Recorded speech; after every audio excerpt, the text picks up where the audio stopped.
জয় মা বিপত্তারিণী, জয় শিবশম্ভু। নমস্কার দর্শক বন্ধুরা, আজকের এই ভিডিও থেকে আপনারা দেখবেন 2026 সাল ও বাংলা 1433 বঙ্গাব্দে শ্রী শ্রী বিপত্তারিণী পূজার দুটি দিন, তারিখ, ব্রতের উপকরণ, মন্ত্র, বিধি, নিষেধ, ব্রতীরা ব্রত পালন করে কি খাবেন ও খাবেন না, ব্রতের ব্রত কথা বিস্তারিত। সিংহরায় ডোরবেল সনাতনী বার্তার নতুন আরও একটি পর্বে সকল দর্শক বন্ধুকে স্বাগত জানায়।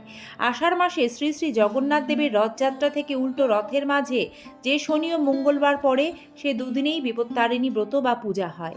এই বিপত্তারিণী পুজোর দিন সকলে হাতে লাল ডোরে দুর্বাঘাস বেঁধে লাল সুতো বা তাগা ধারণ করেন।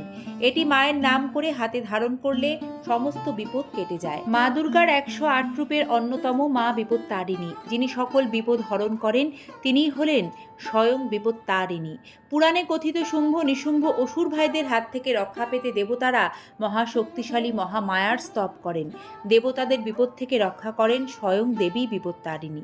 তবে 2026 সাল ও বাংলা 1433 বঙ্গাব্দে আষাঢ় মাসের পরিবর্তে শ্রাবণ মাসেই পালিত হবে বিপত্তারিণী ব্রত ও পুজো। ব্রত পালনের জন্য পঞ্জিকা অনুযায়ী নির্ধারিত দুটি দিন। প্রথম দিন পয়লা শ্রাবণ 18 জুলাই শনিবার, দ্বিতীয় দিন চৌঠা শ্রাবণ 21 জুলাই মঙ্গলবার। এবার দেখে নেব শ্রী বিপত্তারিণী পূজার উপকরণ ও কি নিয়ম পালন করবেন। বিপত্তারিণী পূজার উপকরণে 13 সংখ্যার বিশেষ গুরুত্ব রয়েছে। মার্কেন্ডীয় পুরাণ অনুসারে মায়ের পুজো করতে যা উপকরণ লাগে 13টি করে সেটি মাকে নৈবেদ্য দিতে হয়। যেমন ফুল, ফল ইত্যাদি সব কিছুই 13টি করে নিবেদন করার নিয়ম। এমনকি হাতে ধারণ করা লাল সুতোতেও 13টি গিঁট দেওয়ার বিধান রয়েছে। ঘটের নিচে পঞ্চশস্য জলপূর্ণ ঘটের মধ্যে পঞ্চরত্ন দিয়ে ঘটে সিঁদুর পুত্তুলি এঁকে আমের পল্লব, শীষ সমেত ডাব, নতুন গামছা, একশরা আতপ চাল দিয়ে ঘট পাতা হয়। 13 রকম ফুল, 13 রকম ফল, মিষ্টান্ন ও আতপ চাল দিয়ে মায়ের নৈবেদ্য সাজানো হয়। সন্দেশ এবং ক্ষীর, মালপোয়া, নুন বা লবণ ছাড়া 13টি লুচি মায়ের ভোগে দিতে হয়। এটি মায়ের খুব প্রিয়। এছাড়া 13টি গোটা ফল, 13 গাছি লাল সুতো, 13টি দূর্বা, 13টি পান, 13টি সুপারি, 13টি ফুল সমেত লবঙ্গ, 13টি ছোট এলাচ, 13টি বড় এলাচ দিয়ে ডালা সাজিয়ে দেবীকে নৈবেদ্য নিবেদন করতে হয়। 13 রকম ফুল, 13 রকমের কাটা ফল, 13টি পান, সুপারি ইত্যাদি পেতে রেখে ডিঙা দিয়ে মায়ের পুজো করা হয়। পুজোর শেষে মন দিয়ে ব্রত কথা শুনতে হয়। যারা ব্রত পালন করবেন, ব্রতীরা কিন্তু ব্রতের আগের দিন একবেলা নিরামিষ আহার করবেন।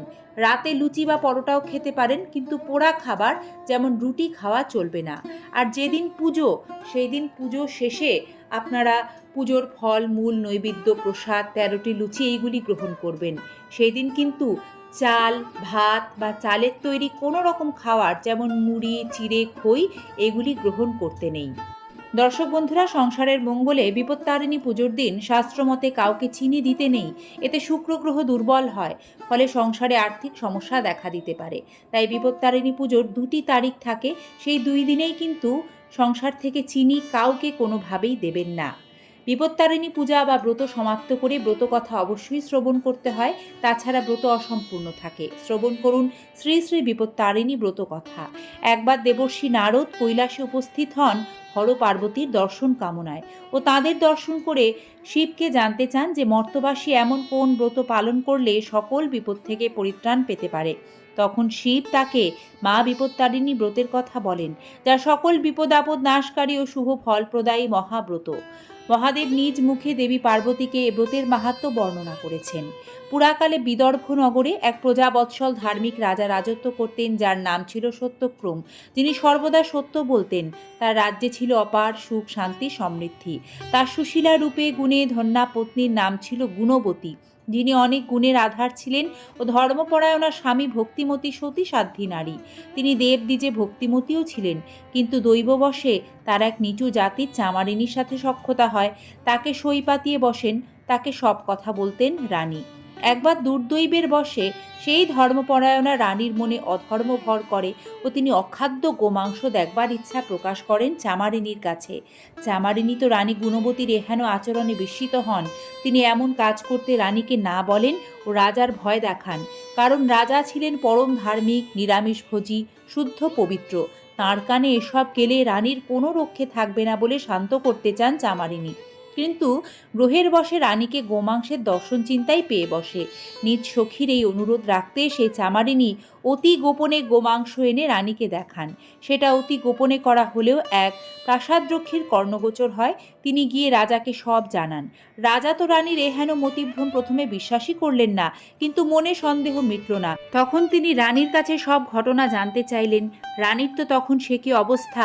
ভয়ে ভয়ে তিনি বললেন যে তিনি অখাদ্য কুখাদ্য নয়, পুজোর ফলমূল রেখেছেন আচ্ছাদিত পাত্রে। রাজা বললেন যদি তা না হয় তবে তিনি রানীকে প্রাণদণ্ড দেবেন।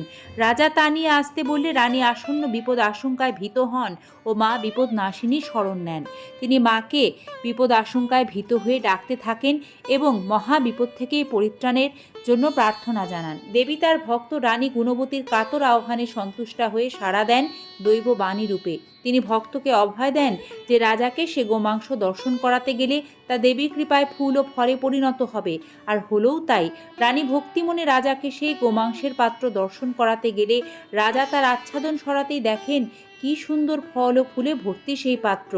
রাজা তা দেখে নিজের কৃত অপরাধ ও রানীকে না জেনে তিরস্কার করে ফেলার জন্য ক্ষমা চেয়ে নেন। রানী মায়ের স্মরণ নিয়ে সে যাত্রায় প্রাণে বাঁচেন ও প্রতিজ্ঞা করেন যে তিনি সারা জীবন মা বিপত্তারিণীর ব্রত পালন করে যাবেন ভক্তি নিষ্ঠার সাথে। রানী গুণবতীর দ্বারাই এই বিপত্তারিণী ব্রতের প্রচলন হয়।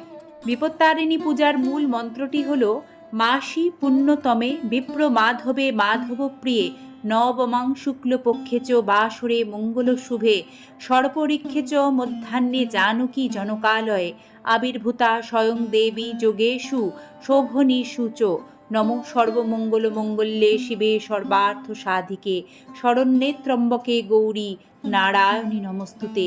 সকলের বিপদ নাশ করো হেমা জগজ্জননী। জয় মা বিপত্তারিণীর জয়। সকলে ভালো থাকবেন। মায়ের আশীর্বাদ ও কৃপা সকলের ওপর বর্ষিত হোক।